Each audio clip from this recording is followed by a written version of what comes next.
ஆதிமா சிவசக்தி போற்றி. ஓம் ஓம் நமோ நாராயணாய. அனைவருக்கும் வணக்கம்ங்க. உங்கள் அனைவரையும் இந்த 3வது சிவராத்திரியை ஒட்டிய சிறப்பு பதிவு 251வது டைம் வெயிட்ஸ் ஃபார் நன், காலம் கடந்த ஞானம் உதவுமா, மீளாத துன்பம் தரும் நீங்காத பற்று என்னும் சிறப்பு பதிவில் சந்திப்பதில் மிக்க மகிழ்வடைகிறேன். நான் சித்தர் கீதா, மதுரையில் இருக்கிறேன். நான் 17 ஆண்டுகளாக அம்மன் ஆதிமா சக்தி மற்றும் ஆதிசிவன் மூலமாக சைக்கிக் ரேக்கி எனப்படும் உயிரக ரேக்கி சிகிச்சையை செய்து வருகிறேன். செய்வது அனைத்தும் அம்மன் தான். சித்தர் என்று கூறப்படுவதும் அவர்கள்தான். நான் அவர்களின் கருவியாவேன். எவ்வாறு செய்து வருகிறேன் என்பதை அறிமுக விளக்கம் என்ற குறு வீடியோ மற்றும் ஆரம்பகால பதிவுகளில் நீங்கள் பார்த்து தெரிந்து கொள்ளலாம். மேலும் சகோதரர் திரு BK சரவணகுமார் அவர்கள் சேனலில் நிகழ்த்திய நேர்காணலிலும் இவை குறித்து விளக்கியுள்ளேன். அதன் லிங்கானது டிஸ்கிரிப்ஷனில் உள்ளது. அதையும் அவசியம் பார்த்து தெரிந்து கொள்ளுமாறு கேட்டுக்கொள்கிறேன். குமுதம் பக்தி மற்றும் ஆன்மீகம் இதழ்களில் குணப்படுத்திய வியாதிகள் மற்றும் சைக்கிக் ரேக்கி பற்றிய விவரங்கள் விளம்பரங்களில் தொடர்ந்து வந்து கொண்டுள்ளன. இப்போது நாம் பதிவுக்குள் செல்வோம். நாம் மனிதன் கைவிட வேண்டிய விஷயங்கள் என்னென்ன என்று ஆதிசிவனே மக்கள் நலனுக்காக ராஜயோக தியான மையங்களில் முரளி மூலம் கூறி வருவன பற்றி தற்சமயம் பார்த்து வருகிறோம். முதலாவது விகாரமான காமம் பற்றி, காமம் ஏன் மகாசத்ரு, why lust is the worst enemy என்ற தலைப்பில் பகவத்கீதை முரளி கூறுவன குறித்து பதிவு 243 பார்த்தோம். அடுத்து பதிவு 247 மனிதனை சர்வநாசமாக்கும் கோபம், 2வது எதிரியை வெற்றி கொள்ள சதாசிவ வழி என்ன என்று பார்த்தோம். தற்சமயம் 3வது முக்கிய எதிரியாகிய பற்று குறித்து நாம் பார்க்க இருக்கிறோம். பற்று குறித்து மகான் திருவள்ளுவர் பற்றுக பற்றற்றான் பற்றினை அப்பற்றை பற்றுக பற்று விடற்கு என்ற 350வது திருக்குறளில் அருமையாக எடுத்து உரைத்து இருக்கிறார். நிலபுலன்கள், பணம், நகை நட்டு போன்ற உலகாதாய பொருட்கள் மேல் பற்று, தாய் தந்தை, குழந்தைகள், சகோதரர்கள், பந்தபாசங்களில் பற்று, அதிகாரத்தில் பற்று, சினிமா, கேளிக்கை, நடிகர்கள் மேல் பற்று என்று பிறந்தது முதல் இறப்பு வரை மனிதனின் பற்று நீண்டு கொண்டே போகிறது. நிலைமாறும் இவற்றின் மேல் வைக்கும் பற்றை என்றும் மாறாத, பிறப்பு இறப்பு சக்கரத்துக்குள் வராத, எந்த ஒரு ஆசையால் விளைந்த பற்றும் இல்லாத பரம்பொருள் மேல் வைப்பது இல்லை. அதனால் மனிதன் இறுதி காலத்தில் தன் வாழ்வை தொலைத்து விட்டதை, தான் இறைவனை நாடாததால் வந்த வினைகளை உணர்கிறான். ஆனால் வாயிலில் யமதர்மர் வந்து நின்றுவிட்டாரே, துன்பம் தரும் இந்த மாய உடலின் மேல் வைத்த பற்று பொய்யென்பது உணர்ந்து அதை விட்டு ஆத்மா பிரியும் சமயம் வந்துவிட்டதே. ஆகவேதான் திருவள்ளுவர் இந்த மாயா சக்திகளான அனைத்து பற்றுக்களையும் நீக்க பற்றற்ற இறைவனின் திருவடிகளை பற்றுங்கள், பற்றினால் வரும் துன்பங்களில் இருந்து விடுபடலாம், அது ஒன்றே வழி என்று கூறுகிறார். சரி, இது குறித்து இன்னும் உணர்வுபூர்வமாக நாம் அறிந்து கொள்ள நம் பாரத நாட்டை ஆண்ட 2 பேரரசர்களை, அவர்கள் பற்றை கையாண்ட விதங்களை பற்றி அறிந்து கொள்ளுவோம். முதலாம் அவர் தற்கால முகலாய சாம்ராஜ்ய முடிவுக்கு முன்னிருந்த மாமன்னர் அவுரங்கசீப். அடுத்தவர் துவாபர யுகத்தை சார்ந்த பஞ்சபாண்டவர்களில் மூத்தவரான யுதிஷ்டிரர் என்று அழைக்கப்படும் தர்மர். வடக்கே காபூலில் இருந்து தெற்கே தஞ்சை திருச்சி வரை 1705ஆம் ஆண்டு ஆலம்பனா அவுரங்கசீப்பின் பேரரசு பரவி இருந்தது. 330 ஆண்டுகளுக்கு முன்னர். கிபி 1658 முதல் 1707 வரை கிட்டத்தட்ட 50 ஆண்டுகள் அரசாட்சி செய்த இவர் கிபி 1618 பிறந்தார். இவர் பேரரசர் ஷாஜகான் மும்தாஜ் தம்பதியினருக்கு பிறந்த 3வது மகன் ஆவார். ஷாஜகானுக்கு தாரா ஷிக்கோ, முராத், அவுரங்கசீப் மற்றும் ஷா சுஜா என்று 4 மகன்கள் இருந்தனர். பட்டத்து இளவரசராக இருந்த தாரா ஷிக்கோ ஒரு தலைசிறந்த ஞானி ஆவார். அவருக்கு சமஸ்கிருதம் தெரியும் ஆதலால் உபனிஷத்துக்களை பெர்ஷிய மொழிக்கு மொழி பெயர்த்தார்.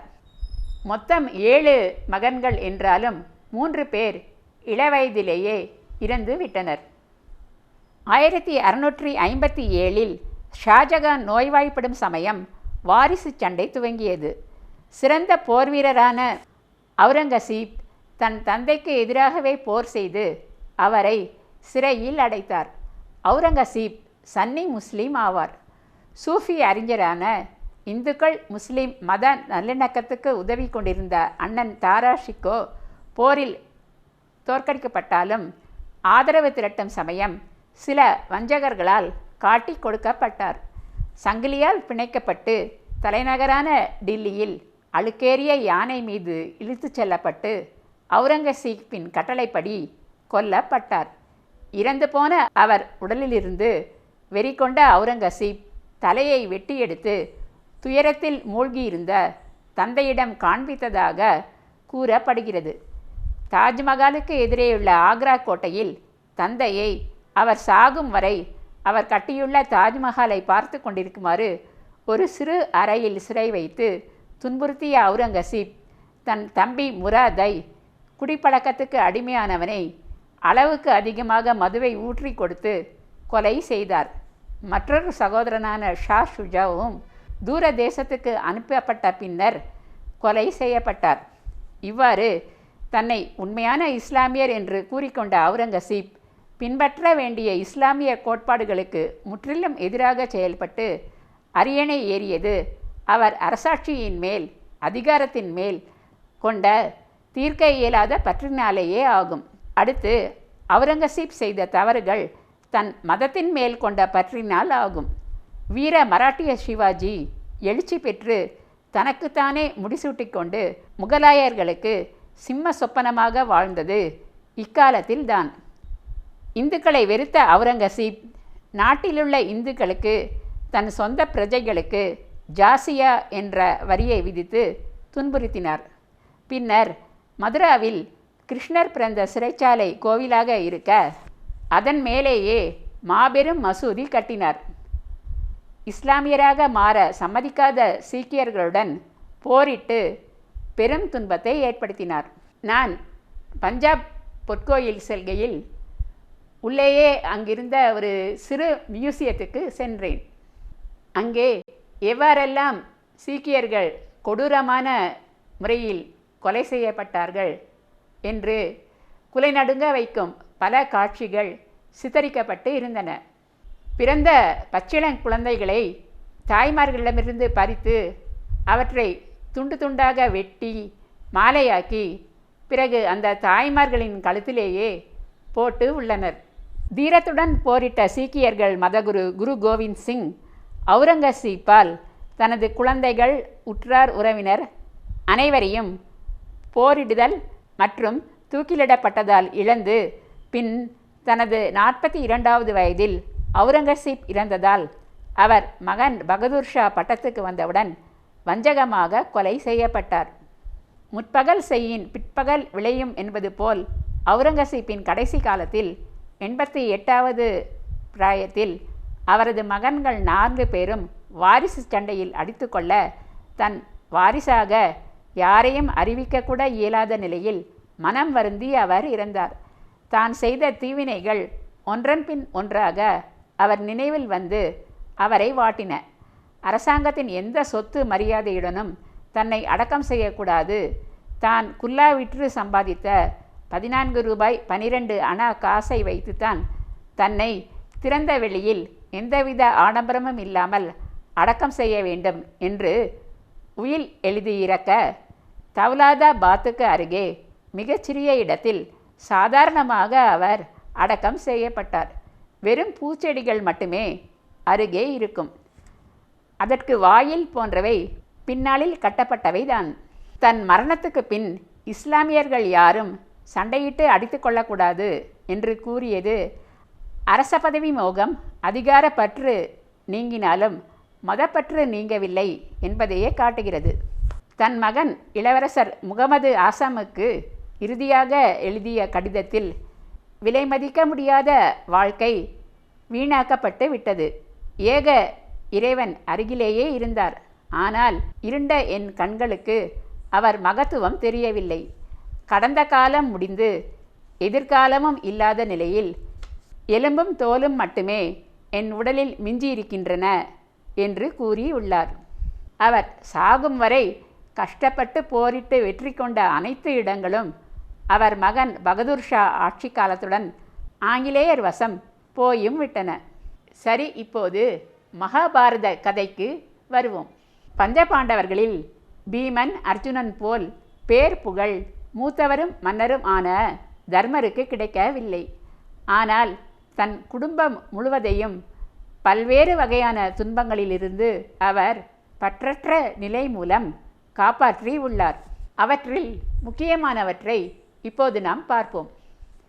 பாண்டவர் வனவாசத்தின் போது யஷ உருவில் வந்த யமதர்ம ராஜா நீர் தாகத்தால் துவண்டு வந்த பீமன் அர்ஜுனன் நகுலன் சகாதேவனை தன் கேள்விகளுக்கு பதில் கூறாமல் நீர் அருந்தினால் மரணம் சம்பவிக்கும் என்று எச்சரித்திருந்தும் அதை அலட்சியம் செய்த நால்வரும் நீர் அருந்தி உயிரிழந்து விட்டனர்.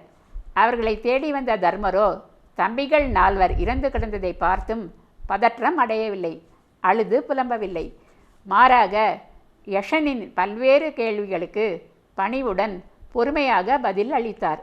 அதனால் மகிழ்வடைந்த யஷன், உன் தம்பிகளில் ஒருவரை உயிர்ப்பித்து தருகிறேன், யாரை என்று நீயே சொல் என்றதும் தன் இரத்தமான சொந்த தம்பிகளை, அதாவது குந்தி தேவிக்கு பிறந்த பீமன் அர்ஜுனனை கேட்டிருந்தால் கதை வேறாக ஆகியிருக்கும். மாறாக மாற்றாந்தாய் மாதிரிக்கு பிறந்த நகுலனை உயிர்ப்பித்து தருமாறு வேண்டினார். காரணம், தந்தை பாண்டுவுக்கு 2 மனைவிகள்.